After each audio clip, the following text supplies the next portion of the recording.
మహాకుంభమేళ ప్రపంచంలోనే అతిపెద్ద ఆధ్యాత్మిక వేడుక. గంగా, యమున, సరస్వతీ నదుల సంగమం జరిగే చోటుకి మనం వెళ్తున్నాం. భారతదేశ నలుమూలల నుంచి భక్తులు కుండపోతగా కుంభమేళకు వస్తూ ఉన్నారు. ఇక్కడ మేము వెళ్ళినప్పుడు అరైల్ ఘాటు వద్ద హెవీ రష్ వల్ల బోట్ రైస్ ఆపేస్తున్నారు.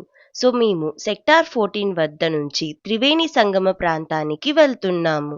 వెళ్ళే దారిలో మనకి నందిద్వార్ సంగమ ద్వారాలు కనిపిస్తున్నాయి. ఇక్కడ సంగమ ద్వారం చివరిది. మేమందరం ప్రయాగ్రాజ్కి నెల్లూరు నుంచి విశాఖపట్నం, శ్రీకాకుళం, భువనేశ్వర్, రాంచీ, వారణాసి మీదుగా 1612 కిలోమీటర్ల దూరం ప్రయాణించి 144 సంవత్సరాలకు జరిగే మహాకుంభమేళకు రావడం నిజంగా మా అదృష్టంగా భావిస్తున్నాము. మొత్తానికి మనం ఎంతో దూరం ప్రయాణించి నడిచి త్రివేణి సంగమం ఘాటు వద్దకైతే చేరుకున్నాము. ఇక్కడ మేము స్నానాలు ఆచరించి దైవస్మరణ చేసి త్రివేణి సంగమ నదులైన గంగా, యమున, సరస్వతీ నదులకు దీపారాధనను సమర్పించాము. సర్వే జన సుఖినో భవంతు. ఓం నమ శివాయ. హర హర మహాదేవ. శంభో శంకర.